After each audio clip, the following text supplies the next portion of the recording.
एकादशी माता की जय, ग्यारस माता की जय। राधे राधे, हरे कृष्णा प्रिय माताओं बहनों।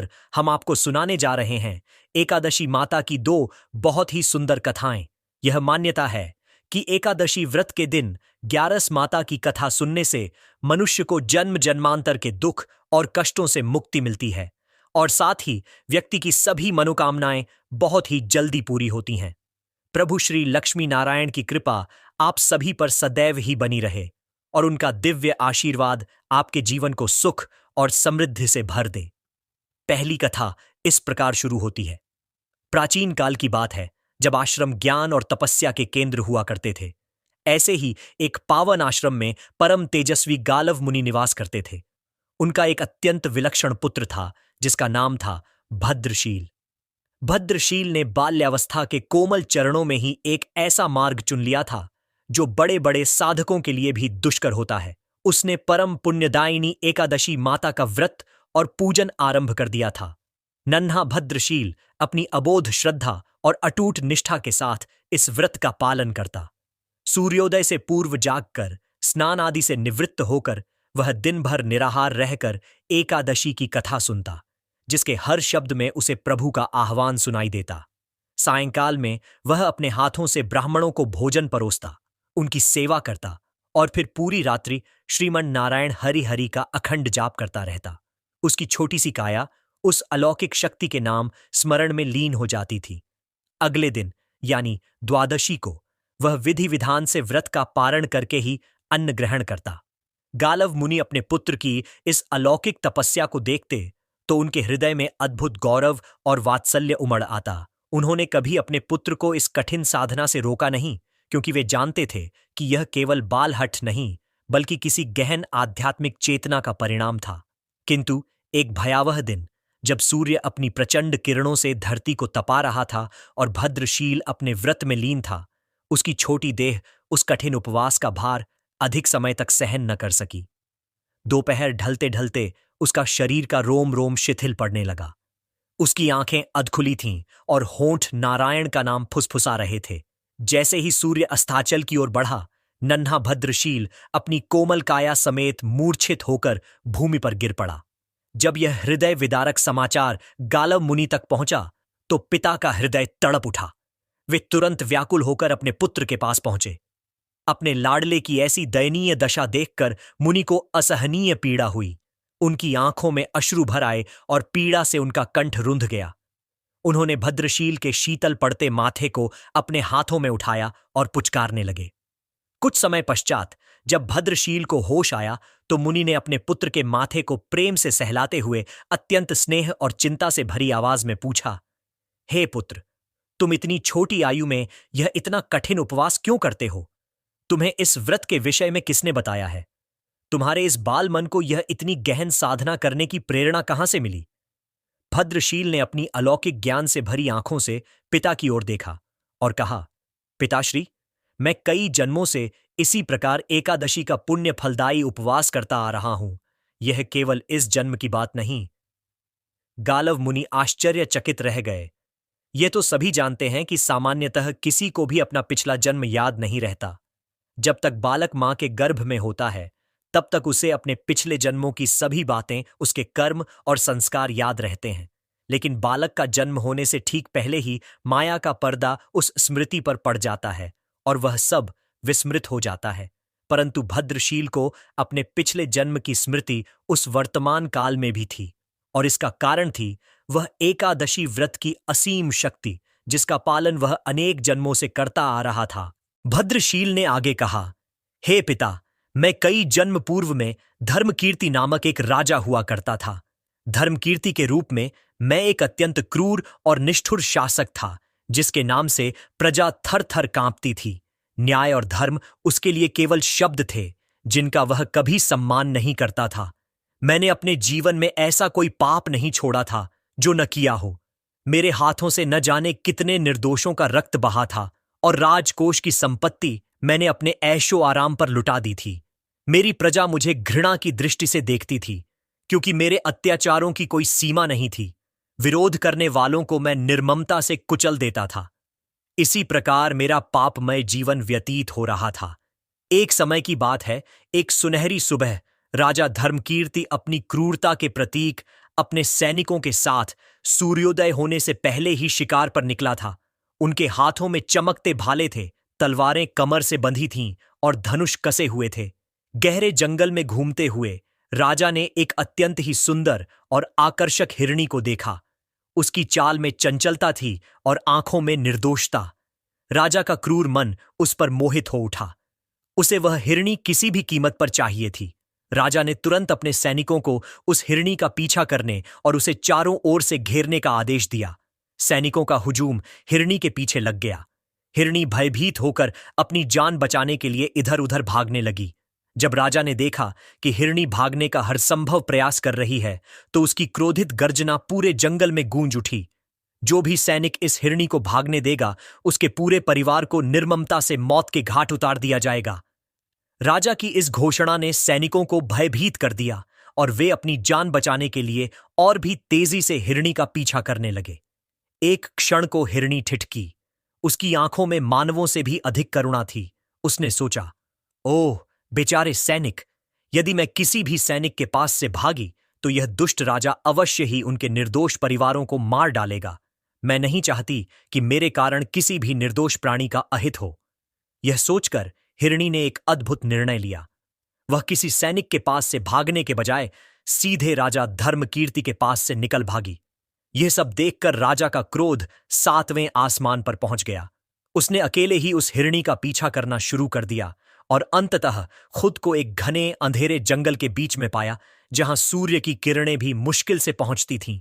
सूर्यास्त होने लगा था और जंगल का अंधेरा और भी गहरा हो रहा था। राजा अकेला, असहाय, एक अदृश्य कारागार में फंसा हुआ था। अब उसे हिरणी कहीं दिखाई नहीं दे रही थी। वह वहां से बाहर आने के लिए दिन भर उस घने जंगल में रास्ता खोजता रहा, परंतु रात्रि के अंधकार और जंगल की जटिलता के कारण उसे कुछ भी समझ नहीं आ रहा था। भूख और प्यास से उसका बुरा हाल था। सुबह महल से जल्दी निकलने के कारण उसने पूरे दिन में कुछ भी नहीं खाया था। पेट भूख से ऐंठ रहा था और गला प्यास से सूख रहा था। चारों ओर से खतरनाक जंगली जानवरों के गुर्राने की आवाजें सुनाई दे रही थीं, जिससे उसका दिल हर पत्तों की सरसराहट पर धड़क उठता था। डर के मारे वह सो भी नहीं पा रहा था। राजा को अब अपने जीवन पर घोर संकट दिखाई दे रहा था। मृत्यु का भय इतना प्रबल हुआ कि उसके पापी मन में बरसों बाद किसी देवता का स्मरण हुआ। भयभीत होकर राजा ने श्री हरि विष्णु से प्रार्थना करना शुरू कर दिया। रात भर डर और पश्चाताप के मिश्रण में वह श्रीमन नारायण हरि हरि का जाप करता रहा। सूर्य उदय होने से ठीक पहले पापों का बोझ ढोते हुए और अज्ञानता में हरि नाम का स्मरण करते हुए राजा धर्मकीर्ति की मृत्यु हो गई। उसके शरीर से प्राण पखेरु उड़ गए। तभी भयंकर रूप वाले यमदूत हाथों में पाश लिए हुए राजा की आत्मा को लेने आए और उसे यमराज के समक्ष ले गए। जब यमराज ने अपने सिंहासन पर बैठे हुए उन यमदूतों से पूछा, तुम लोग इन्हें यहां क्यों लाए हो? इनका स्थान तो वैकुंठ में भगवान महाविष्णु के परम धाम में है। यमराज के इन वचनों को सुनकर यमदूतों की आंखें विस्मय से फैल गईं। उन्होंने अत्यंत विनम्रता से कहा, लेकिन महाराज, यह तो महापापी है। इसने अपने जीवन भर अनेकों पाप किए हैं। इसने तो कभी कोई पुण्य कार्य नहीं किया। इसे तो कठोर से कठोर दंड मिलना चाहिए। इसका स्थान तो नरक में है। तब धर्मराज यमराज ने शांत स्वर में कहा, नहीं, इसके जो भी पाप कर्म थे वह सब अब चले गए हैं। यह अब पवित्र हो चुका है। इसका रोम रोम शुद्ध हो गया है। तुम नहीं जानते, इसकी मृत्यु जिस दिन हुई वह एकादशी की परम फलदायी तिथि थी। उस दिन राजा शिकार पर आने के कारण कुछ भी खा नहीं सका था और रात्रि में जंगल में भटकने के कारण भी इसका उपवास ही रहा। इस प्रकार इसने अनजाने में ही सही पूरे दिन एकादशी का उपवास किया और रात भर जागते हुए मृत्यु के भय से ही सही श्री हरि का स्मरण किया। इस पुण्य कर्म से, एकादशी व्रत के प्रभाव से इसके सारे पाप दूर हो गए हैं और यह पवित्र होकर वैकुंठ लोक जाने का अधिकारी बन गया है। यमराज ने स्वयं एक स्वर्ण रथ बुलवाया जो स्वर्गीय सुगंध से भर उठा और राजा धर्मकीर्ति की आत्मा को उसमें बिठाकर जयकारों के साथ वैकुंठ धाम भेज दिया। एक महापापी राजा को केवल अनजाने में हुए एकादशी व्रत और हरि स्मरण से वैकुंठ की प्राप्ति हो गई। यह एकादशी व्रत की अद्भुत महिमा थी। भद्रशील ने अपनी कथा समाप्त की। गालव मुनि अपने पुत्र की इस अनूठी गाथा सुनकर चकित रह गए। उन्होंने एकादशी व्रत की शक्ति को अपनी आंखों से देखा और अपने पुत्र की तपस्या का वास्तविक अर्थ समझा। जब पृथ्वी लोक में लोगों को इस अद्भुत घटना के बारे में पता चला, तो वे सभी एकादशी व्रत के महत्व को समझ गए। पापियों का उद्धार करने वाले इस परम पवित्र व्रत का पालन उन्होंने भी करना आरंभ कर दिया और अपना जीवन अधिक सुख और शांतिपूर्वक जीने लगे, अपने पापों का प्रायश्चित करते हुए। हे एकादशी माता, जैसे आपने अनजाने में व्रत करने वाले राजा धर्मकीर्ति पर अपनी असीम कृपा की, वैसे ही आप हम सभी भक्तों पर भी अपनी कृपा यूं ही बनाए रखना, ताकि हम भी आपके परम पावन धाम को प्राप्त कर सकें। पहली कथा समाप्त हुई, तो बोलिए ग्यारस माता की जय हो, एकादशी माता की जय हो। अब चलिए सुनते हैं एकादशी माता की एक अन्य कथा। प्राचीन काल की बात है। धर्मपुरी राज्य में एक महान राजा सुकेतुमान राज करते थे। राजा बहुत ही बुद्धिमान और बलशाली थे और अपनी प्रजा का बहुत अच्छे से ध्यान रखते थे। राजा की न्यायप्रियता और धर्मपरायणता के कारण प्रजा भी अपने राजा को बहुत पसंद करती थी। राजा की दो बेटियां थीं और सुकेतुमान दोनों बेटियों से बहुत अधिक प्रेम करते थे। सुकेतुमान की छोटी बेटी देखने में बहुत सुंदर और आकर्षक थी, जबकि बड़ी बेटी उससे थोड़ी कम सुंदर थी। छोटी बेटी ग्यारस माता की पूजा करती थी, इसलिए सभी लोग उससे बहुत प्रेम करते थे और उसकी प्रशंसा किया करते थे। इस कारण राजा की बड़ी बेटी को अपनी छोटी बहन से घृणा होने लगी थी। जब राजा की दोनों बेटियां बड़ी हो गईं, तब एक पड़ोसी राज्य का राजकुमार बड़ी बेटी के लिए विवाह का प्रस्ताव लेकर आया। लेकिन जैसे ही उस राजकुमार की नजर छोटी बेटी पर पड़ी, वह उस पर मोहित हो गया और पहली नजर में ही उससे प्रेम कर बैठा। उसने राजा की बड़ी बेटी से विवाह करने से मना कर दिया और राजा से कहा कि वह छोटी बेटी से विवाह करना चाहता है। ये सब सुनकर बड़ी बेटी अपनी छोटी बहन से बहुत क्रोधित हो गई।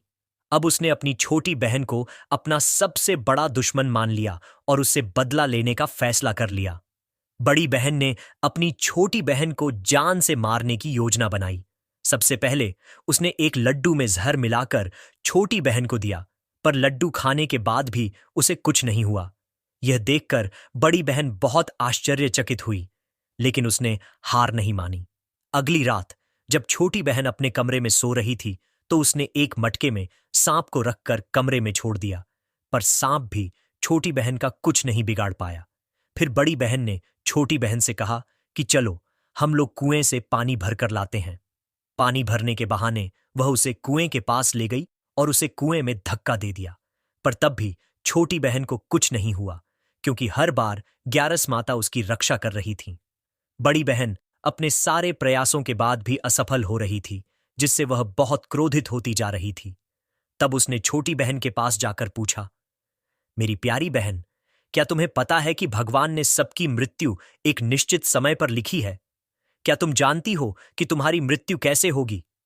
छोटी बहन के मन में कोई छल कपट नहीं था। उसने अपनी बड़ी बहन से कहा, हाँ दीदी, मैं जानती हूं मेरी मृत्यु कैसे होगी। मेरे प्राण एक तोते में हैं और उस तोते के गले में एक हार है। जब तक कोई व्यक्ति उस तोते को मारकर वह हार अपने गले में पहन लेगा, मैं बेहोश हो जाऊंगी, और जैसे ही वह हार गले से उतारेगा, मैं फिर से जीवित हो जाऊंगी। अपनी छोटी बहन की मृत्यु का राज जानकर बड़ी बहन बहुत खुश हुई और उसने छोटी बहन को मारने के लिए उसके पालतू तोते को ढूंढना शुरू कर दिया। छोटी बहन को इस बात का आभास हो गया था कि कोई उसकी जान लेना चाहता है। वह अपने पिताजी के पास गई और उनसे कहा, पिताजी, मेरी मृत्यु के बाद मुझे जलाइएगा मत, बल्कि आप मुझे अपनी पुरानी हवेली में एक पलंग पर लिटाकर छोड़ दीजिएगा। अपनी छोटी बेटी की यह बात सुनकर राजा बहुत आश्चर्यचकित हुए। राजा ने अपनी छोटी बेटी से पूछा, बेटी, तुम यह सब क्या कह रही हो? 2-3 दिन में तो तुम्हारी शादी है। लेकिन छोटी बेटी ने अपने पिताजी को ऐसा करने के लिए विवश कर दिया और उनसे वचन ले लिया। राजा ने भी अपनी छोटी बेटी की बात स्वीकार कर ली। 2-3 दिनों के बाद जब शादी का समय आया, तो राजकुमार बारात लेकर राजा के महल आए।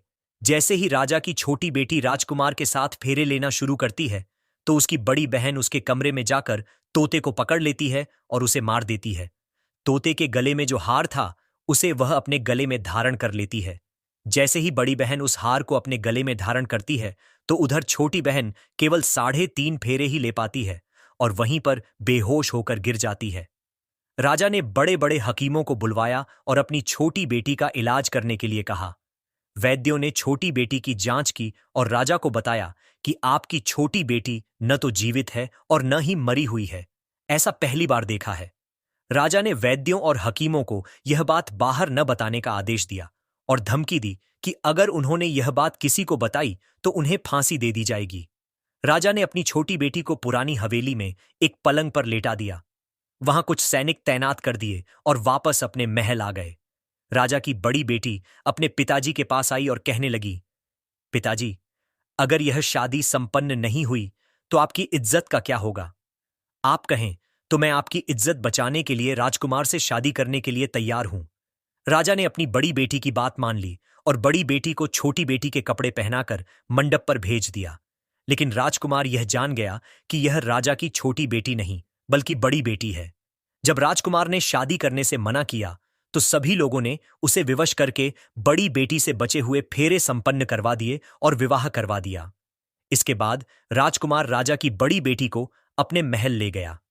राजकुमार राजा की बड़ी बेटी से न तो बात करता था, न ही उसे पसंद करता था और न ही उसके आसपास भटकता था। अब राजकुमार ने यह फैसला लिया कि वह अपनी प्रेमिका को ढूंढ कर रहेगा और यह जानकर रहेगा कि उसके साथ हुआ क्या है। एक दिन राजकुमार अपने घोड़े पर सवार होकर राजा की पुरानी हवेली के पास पहुंच गया। वहां उसने कुछ सैनिकों को देखा। महल के पास पहुंचकर राजकुमार ने जब महल को ध्यान से देखा तो वह समझ गया कि यह तो उनके ससुर जी का ही महल है। तब राजकुमार ने सैनिकों से पूछा, तुम लोग यहां क्या कर रहे हो और इस महल के अंदर उस पलंग पर कौन लेटा हुआ है? सैनिकों ने बताया कि यहां पर राजा की छोटी बेटी बहुत समय से सोई हुई है। यह सुनकर राजकुमार बहुत खुश हो गया और वह तुरंत अपनी प्रेमिका के पास पहुंच गया और उसकी सेवा करने लगा। जैसे ही रात हुई तो राजा की छोटी बेटी उठकर खड़ी हो गई। राजकुमार यह देखकर बहुत खुश हुआ। उसने अपनी प्रेमिका से पूछा, तुम यहां क्या कर रही हो? तुम मेरे साथ मेरे घर चलो। राजा की छोटी बेटी ने राजकुमार को सारी बातें बताईं कि उसकी जान एक तोते में थी और उसने यह बात सिर्फ अपनी बड़ी बहन को बताई थी। उसने यह भी बताया कि उसकी बड़ी बहन ने ही उसे मारने का प्रयास किया है और उसके पास एक हार है जिसे वह सुबह पहन लेती है और रात को उतार देती है। जब तक वह हार पहनकर रहती है तब तक वह बेहोश रहती है और जैसे ही वह उसे उतारती है वह जीवित हो जाती है।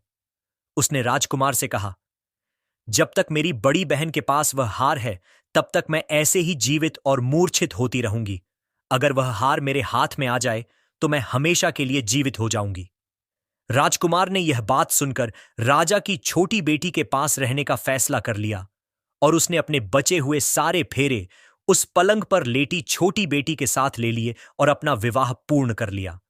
वह वहीं पर रहने लगा। देखते ही देखते कुछ समय में राजा की छोटी बेटी और राजकुमार की पत्नी गर्भवती हो गई। एक दिन राजकुमार को किसी काम से बाहर जाना पड़ा। तब छोटी बहन के पेट में बहुत तेज दर्द होने लगा। उसने ग्यारस माता का आह्वान किया, जिसके बाद वहां ग्यारस माता प्रकट हुईं और उन्होंने अपनी भक्त के दर्द को दूर किया और उसे एक पुत्र की प्राप्ति करवाई। उसी समय वहां अचानक राजकुमार भी आ गया। राजकुमार ने ग्यारस माता को देखा तो वह आश्चर्यचकित हो गया और उसने तुरंत माता को प्रणाम किया। ग्यारस माता ने राजकुमार से कहा कि जब तुम्हारा पुत्र 5 वर्ष का हो जाए तो तुम अपनी पत्नी का हार लाकर इसके गले में डाल देना। देखते ही देखते राजकुमार और राजा की छोटी बेटी का पुत्र 5 वर्ष का हो गया। तो राजकुमार अपने बेटे से कहता है, बेटा, मैं कुछ काम से बाहर जा रहा हूं, तुम अपनी माता का ध्यान रखना, और वहां से चला जाता है। राजकुमार को बाहर निकलते देख बड़ी बहन के सैनिक उसे देख लेते हैं और बड़ी बहन को सारी बातें बता देते हैं, जिसके बाद बड़ी बहन अपनी छोटी बहन के पुत्र को वहां से उठवा लेती है और उसे मरवा देती है और उसके 2 टुकड़े करवा देती है। पहला टुकड़ा चक्की के पास छुपा देती है और दूसरा टुकड़ा अपने पलंग के नीचे रख लेती है। अब ग्यारस माता एक भिखारिन का रूप लेकर उसकी बड़ी बहन के दरवाजे पर आती हैं और भिक्षा मांगने लगती है। बड़ी बहन अपने नौकरों से कहती हैं कि जाकर भिक्षा दे दो, लेकिन माता उन्हें मना कर देती हैं और कहती हैं कि मैं तुम्हारी महारानी से ही भिक्षा लूंगी। जिसके बाद बड़ी बहन स्वयं ही भिक्षा देने के लिए माता के पास आती है। उधर माता एक बिल्ली का रूप लेकर उसके कमरे में चली जाती है और वहां छोटी बेटी के पुत्र के दोनों टुकड़ों को आपस में जोड़ देती हैं और उसे जीवित कर देती हैं। फिर वह उसे लेकर वहां से चली जाती है और राजकुमार को सौंप देती है। राजकुमार अपने बेटे को लेकर अपनी बड़ी पत्नी के पास जाता है और कहता है, तुम इसका ध्यान रखना। अगर तुम इस बच्चे का अच्छे से ध्यान रखोगी तो मैं तुमसे बात करूंगा। इसी प्रकार एक दिन राजकुमार अपने बच्चे से कहता है कि तुम माता से उनके गले का हार मांग लो। जिसके बाद राजकुमार का बेटा अपनी मां के पास जाता है और कहता है, माता, मुझे तुम्हारा हार चाहिए जो तुमने गले में पहन रखा है। यह सुनकर पहले तो बड़ी बहन बहुत क्रोधित होती है, पर उसे यह याद आता है कि राजकुमार ने कहा था कि अगर वह इस बच्चे का ध्यान अच्छे से रखेगी तो वह उससे बात करेंगे। इस कारण वह हार उस बच्चे को दे देती है। वह बच्चा तुरंत ही उस हार को लेकर अपने पिताजी को दे देता है और तभी राजकुमार अपने बेटे को लेकर वहां से जाने लगता है और अपनी पत्नी से कहता है कि तुम हमारे लिए खाना बनाकर रखना, मैं शाम को आकर तुम्हारे साथ खाऊंगा। वह अपने बेटे को लेकर वहां से चला जाता है, जिसके बाद वह राजा के पास जाता है और उनको सारी बातें बता देता है। राजा अपनी बड़ी बेटी के इन कटु कर्मों को सुनकर बहुत क्रोधित होते हैं और उसे सजा सुनाते हैं। वह अपनी परवरिश पर ही दोष देने लगते हैं और राजकुमार को अपनी छोटी बेटी के साथ रहने का आदेश देते हैं। प्रेम से बोलिए मित्रों, एकादशी माता की जय, ग्यारस माता की जय।